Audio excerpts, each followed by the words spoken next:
Welcome back, ladies and gentlemen. It's your number one fat agent coming to you from the new setup, huh? What do you think? And I know, don't get distracted by the beard. That has, let's be honest, turned me into an international sex symbol. But today we are here to discuss the big change that is coming to FIFA 20 career mode, and that of course is dynamic potential. What essentially it will do is it will change the potential either positively or negatively based around the performance of the player on the pitch as well as the morale.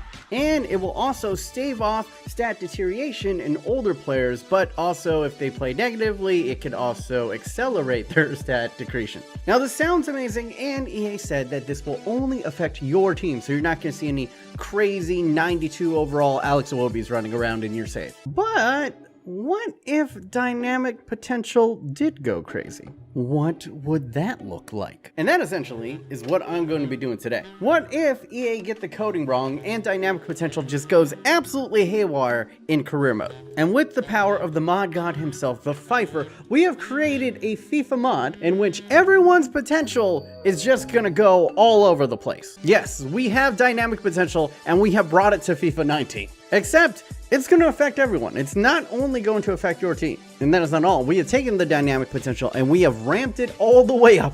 So we're going to see major swings in both positive and negative regression. And, I mean, let's be honest here. This is arguably more realistic than normal FIFA. Let me explain. In real life football, you see stars emerge every single season. From the likes of Mbappe or Conte or Daniel James this season. Well, we also see stars with a lot of promise just all of a sudden just fall off of a cliff or never really reach those heights that their potential used to show. Players like Hachim Astor, Odegaard, Jack Wilshere. So having a dynamic potential system that can either fluctuate really high or low is not too out of the realm of realistic possibilities. And I argued that it will actually make career mode a lot more playable and a lot more fun to do. That's because you won't have the same players always break out every single time. Instead, you might just have some random youngsters come along or have some, veteran players pop off and have a golden season. So if you want to play like mods like this in FIFA 19 and of course in the future in FIFA 20, go ahead, check out my boy, the mod god himself, the Fifer's channel over here. But if you are excited to go ahead and see what it would look like if dynamic potential would just went batshit crazy, go ahead, take your hard-earned nimble, smush into the like button right now, subscribe if you are new. Let's go ahead and start off this experiment with a team that is building through youth through no choice of their own this season. That, of course, is Chelsea. And as you can see, these squads are updated for the most part to reflect their 2020 counterparts. So you got promising youngsters, the American Dream, Christian Pulisic, Tammy Abraham, and Mason Mount up front, along with a relatively young core in the middle with Jorginho and Ross Barkley. You got N'Golo Kante, who's a world-class CDM. It'll be interesting to see how the dynamic potential will affect, high-end players. But I think the majority of you guys will be interested to see how more so it will be affecting the youngster. So we're going to go ahead, we're going to take this squad, we're going to do what we usually do and sim to the end of the season over on June 1st and see what happens to all of their growth or their degenerations at the end of said season. And as this is simmed through, I'm going to ask you guys the question, would you like it if dynamic potential affected the CPU teams as well as your team, or would you rather keep it just as your squad? Vote up in the I things. I would be curious because personally I wouldn't mind it if it affected everyone, as long as it didn't get too nutty, you know what I'm saying? But I guess we'll have to wait until FIFA 20 actually comes out. Until then, take it away, Time Wizard. Go Time Wizard! Alright, we have come to June 1st of 2020, and let's take a look at the table and how the players did at the end of the season, because remember, this mod makes dynamic potential not only affect Chelsea, but everyone in the game, including the CPU control players. So with that, I forgot this dude was on Chelsea. Van Ginkel is the leading scorer in the league with 27 goals in 37 matches. A lot of the big names are on here, Son, Salah, Aguero. Hey, Pookie, the star of the early season of the Premier League's on here as well. As far as assists goes, it is another Chelsea man coming in with 18 assists. Harry Kane and Martial coming in tied for second place with 15 apiece. And what clean sheets! It is a tie for the Golden Glove. Kepa of Chelsea and Hennessy of Crystal Palace both claiming 15 clean sheets apiece. Hugo Lloris coming in third place with 14. But with these stats, I think I'm pretty confident this young, semi-crappy team for Chelsea probably won the league. And yeah! What? Even with all the transfers out, even with an average front three of 75, 76-ish, and with dynamic potential, they win the league by 3 points over Spurs, over Manchester United, and over Arsenal. And absolutely dominated because not only did they have the best goals for with 91, they also had the best defensive record, only allowing 25. So let's see how the stats actually broke down with this squad. And yeah, okay. In one season, Kepa went plus 11 up to a 95. He is now worth $202 million as a 25-year-old with a higher rating than David De Gea. I'm going to go through these and just show you the ones who are like the most dramatic. Well, Caballero gone down by -8. Christensen down by +5. Okay. 29-year-old Marcus Alonso went up by 4. N'Golo Kante went up by +6. This is interesting because none of our center backs are all that high rated. I think defensively we did so well just because Kepa was so freaking good. Bakayoko went down by 9. Christian Pulisic went down by -7. Ugh, I can already see the comments already from the Europeans saying, huh, realistic. Okay, this is ridiculous. Victor Moses up +17. He's a 95 overall right mid at the age of 29. Ruben Loftus-Cheek, a respectable +10 up to an 88. Oh no!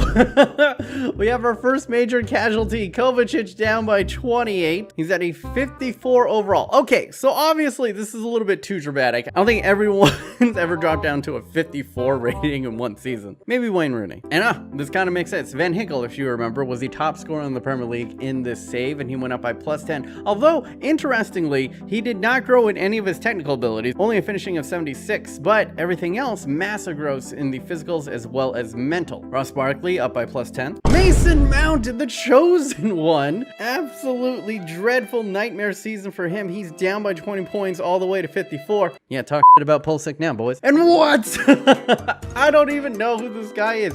Ike Ugbo, if that is how you pronounce his name, went up +36. The 21-year-old is now worth $428 million as a striker, and he is rated 97 overall. 99 sprint speed, 99 acceleration, 99 finishing, 99 ball control, 99. Okay.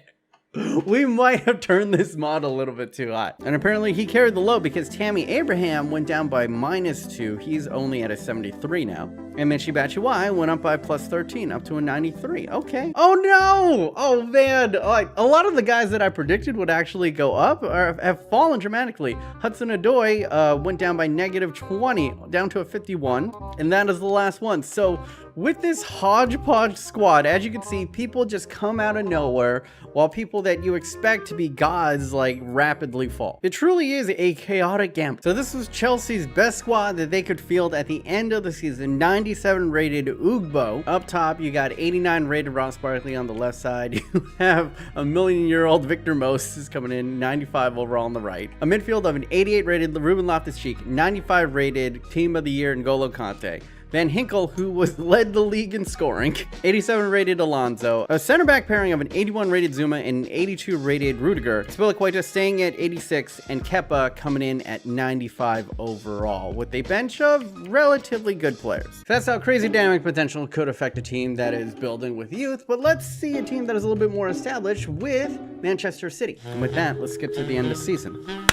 All right, we set on June 1st of 2020. Let's see how the Premier League shook out and their stats. Top scorer this season, a little bit more predictable. It is Harry Kane atop with 30 goals, absolutely destroying everyone else. For top assists, it is a Manchester City man, Kevin De Bruyne, pretty predictable, with 13 assists. Second place is Willian with 11. In fact, 3 players got 11. Marcus Rashford as well as Jimenez got in there. And with clean sheets, it is no contest. Tottenham's Hugo Lloris comes in with 17 clean sheets. The next closest was 10, with Hennessy once again performing exceptionally well, with Man City's Ederson coming in 4th place. So I do not believe that Manchester City have won this season. Yes, Man City have come in 2nd place with Chelsea. Oh, okay. Apparently the Chelsea boys are coming through, and a huge upset. Crystal Palace coming in 4th place ahead of Liverpool and Manchester United. Spurs go ahead and win the league, and it's not even close. Their 92 points was miles ahead of Manchester City, who only scored 79. Well, the big story here is the dynamic potential potential is going ahead and sprinkling a little bit of magic sauce in here. Crystal Palace? The scenes when we have Crystal Palace drawn against Real Madrid. But let's go ahead and take a look at how dynamic potential affected this Man City squad. Starting up top,